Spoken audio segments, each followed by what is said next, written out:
everyone. In today's lab, we're going to be using an acid and a base, right? And so when we're using these kind of chemicals, we really need to be aware of the potential hazards and how to handle them properly, okay?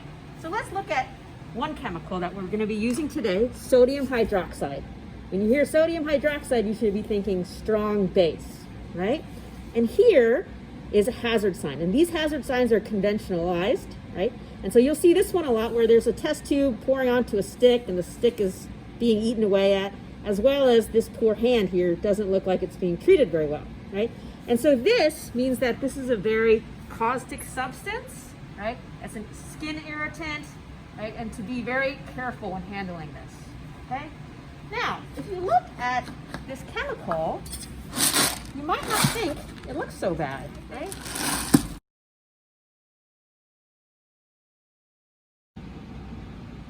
So if you look at these pellets, you might not think that they would really be able to hurt you. But I promise you that if I were to hold these pellets in my bare hand, that would cause a burn, okay? So don't be deceived by looks. This is actually really a dangerous substance.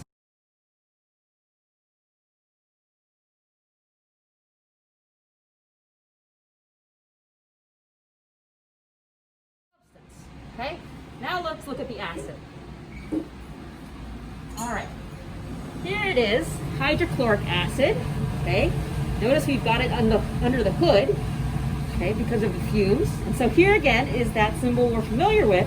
And here's another one that says this exclamation point means that this substance is acutely toxic to humans, okay? And so we should be really careful about that.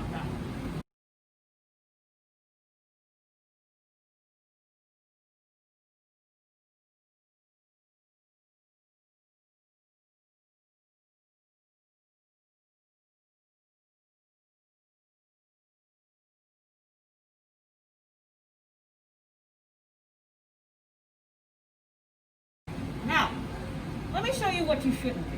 Let's imagine that I can't see anything because my goggles are all fogged up because I'm wearing a mask, right? And let's pretend, that I also need to take some photos, so I have to take off my gloves, right? And so, I'm pouring this stuff, and I'm walking with it, and I drop this beaker. Oh no. And it splashes up all over the place. What should I do? Well, here is a really good reason why you should never work in the lab alone. Because if I can't see and I have hydrochloric acid all over myself, I've got a problem. But luckily, if there's another person in the lab, a really awesome lab partner, they take me over to get treated at the safety shower. Let's go.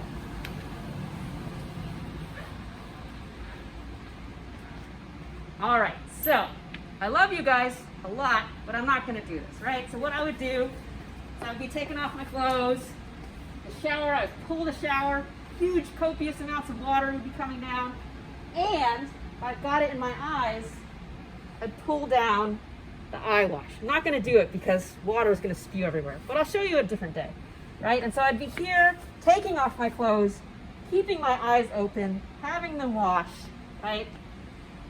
And ideally we avoid this at all costs, right? So this is why we make you guys know about the safety that is really imperative in the lab. All right, so while I'm doing all this stuff, what happens over here with my broken beaker of hydrochloric acid? Let's go back. Okay, so meanwhile, if there's a bunch of acid on the floor, what you should be looking for is a spill kit. And a lot of times there will be some neutralizing powder that you would sprinkle on the acid to neutralize it so it can then be cleaned up without causing any hazards to the person who's handling it, okay? And this is an awesome time for your TA or your instructor to step in and help clean up this big mess, all right? So that's some stuff to keep in mind when you join us in the lab on campus.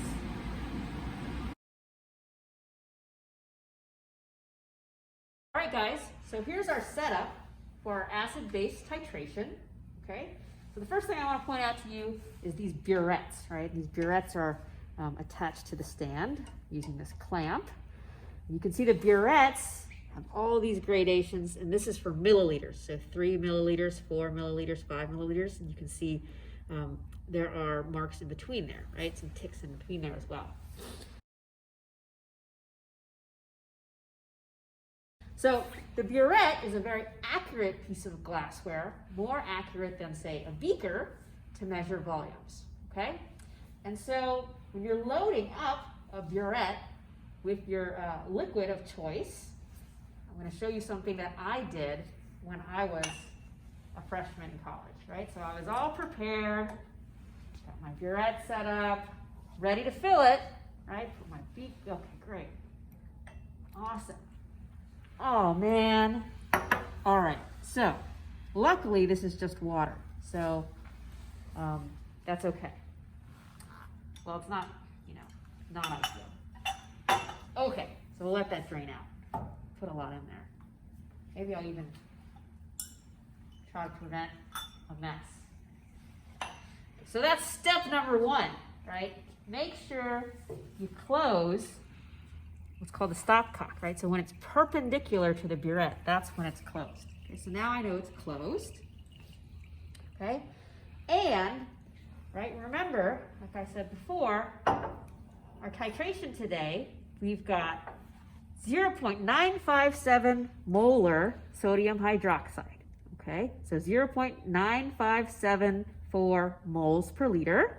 This was made, and now I've got this mysterious hydrochloric acid solution that says 1 molar, but I'm not really sure who made it and whether that, that's the right concentration or not.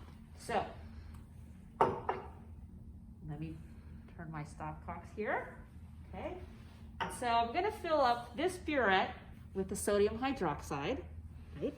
And this burette with the hydrochloric acid. Stopcocks closed.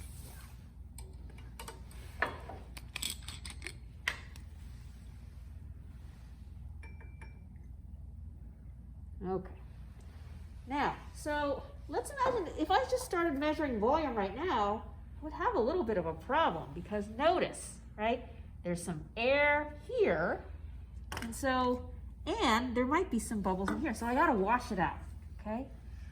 That's what I'm gonna do here. There you see all those bubbles coming out. I usually stop it, do it a couple times just to make sure I get all the air out. Let's just do it a third time. Okay, looking pretty good. Okay, running smoothly. All right, so let's put in a little bit more sodium hydroxide. Oh, and I put in too much. Oh, what am I gonna do? Smart. I thought I could take a transfer pipette, but no. Voila. All righty. So, I have a bubble in there? Oh no, this is just from the, got it. All right, let's take a look.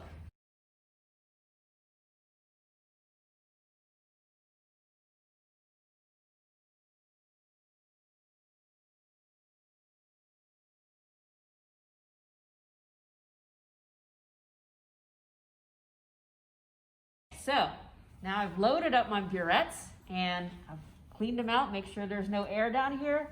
Now let's put some of our unknown, right? The 1 molar-ish hydrochloric acid. And let's dispense about 15 mils, right? So if I'm at a 4.1 plus 15, I'm trying to get to about 19.1, okay? All right, so here we go.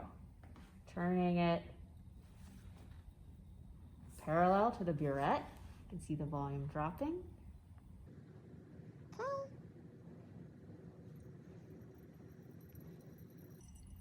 All right, I'm going to start slowing it down. So let's stop it completely.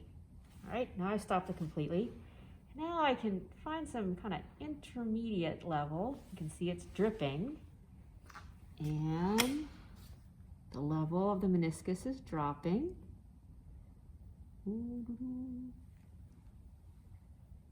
Wait for it. Wait for it. I'm going to try to get it to 19.1. Boom.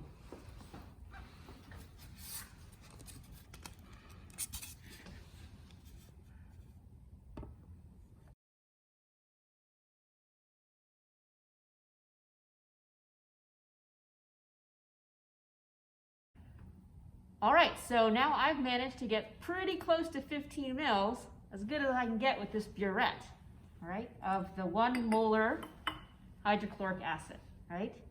I would think I could say fire, right? Is that what you guys say? It's like slang, right? All right, anyways. Now I've got my phenolphthalein indicator, right, which is gonna tell me when my solution has become slightly basic. I don't need a lot of this. Let's just put 1 drop. Boom. Okay. Let's swirl it around a little bit. All right, and now I'm ready to do my titration, okay? Now, let's take a minute and read what our starting volume is in our sodium hydroxide burette.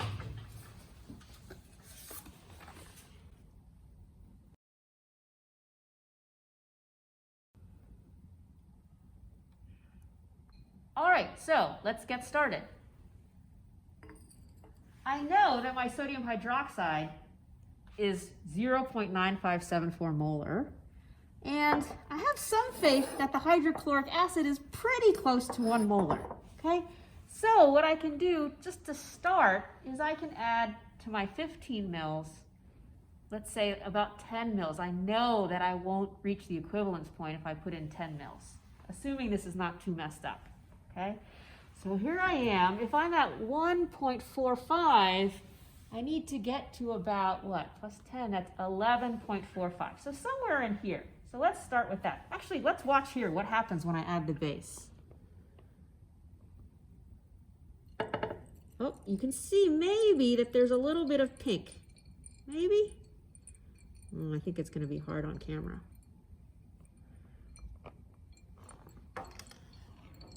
Maybe just a little bit of pink right where it hits.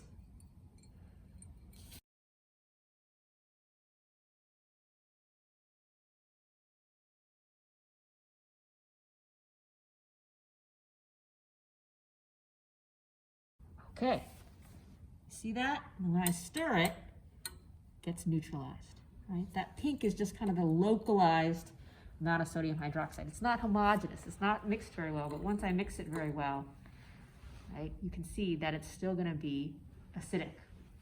All right, so now I'm getting closer, and let me show you what you should be doing, is then doing this, slowing it down, drop by drop, and swirling, right? Okay. Now, if I were not a very careful student, and I were impatient, and I cranked it up, I'd be like, okay, I'm doing okay, I'm doing okay. Let's see. Yeah, I'm getting kind of bored. I'd really like to go home and watch Netflix. Doo-dee-doo-dee-doo. Let's see. Oh, no. Right? This is really bright pink. It's like fuchsia. Oh, man, I missed my titration, my equivalence point. So I have to start all over again. Okay, let's do it. Let's do it right this time. Okay.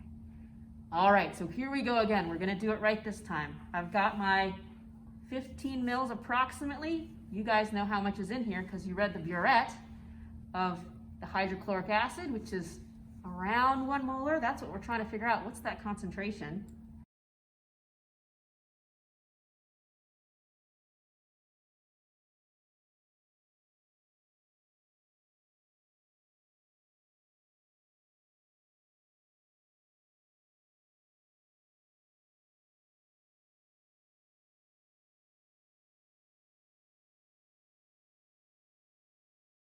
Remember, I've got to put my phenolphthalein in here. Okay, my phenolphthalein is what will turn pink when it becomes basic. Okay, when the solution becomes slightly basic. All right, so I know it's about 1 molar, so let me put in that 10 mils first. Look at this. See how the pink disappears really quickly? Right, it doesn't really accumulate very much. Right, that pink color doesn't last. Goes away, but as I add more, you can see that it's hanging out. There, it's remaining pink for longer as we add more and more of the base. Okay.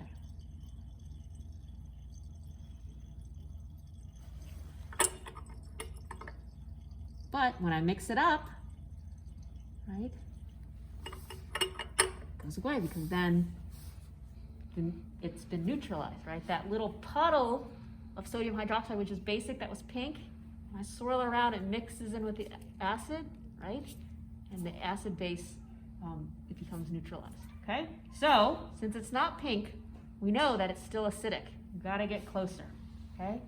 So now is when I'm going to slow down my stopcock, right? Notice I'm not going to open it all the way up. I'm doing some pretty quick drops and constant stirring. Okay, constant stirring on my flask. You see that pink color? See how it remains even longer now? Persists longer? Okay.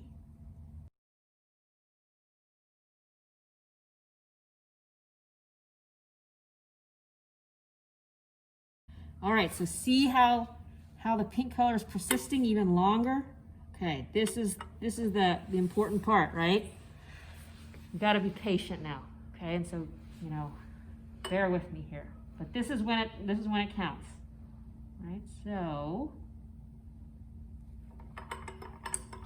yep.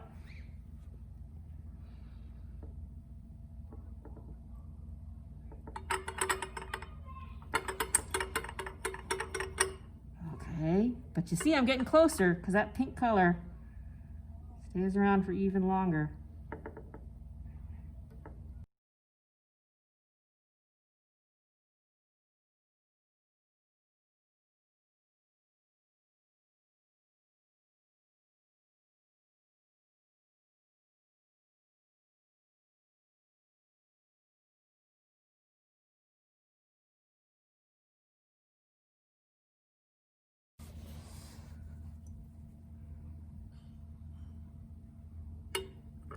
That's beautiful. Yeah? Yeah. All right, guys. Look at this beautiful pink color. Right? I think we could say this is on fleek. Is that right? You guys are going to hate me by the end of the semester with my slang. All right, so let's read the burette, right? See what we got.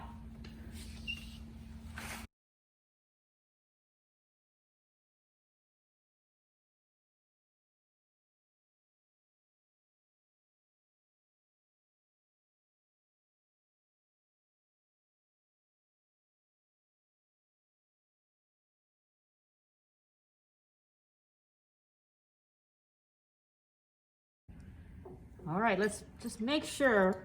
It's a little bit difficult to see the camera, but I'm trying to make it as good as possible for you guys. Really pale pink. And this stuff is a lot brighter, right? This is the first one I did when I super messed up. All right. And that's the one that's pretty fire, I think is what you say. And then this one is one that we didn't titrate. Okay?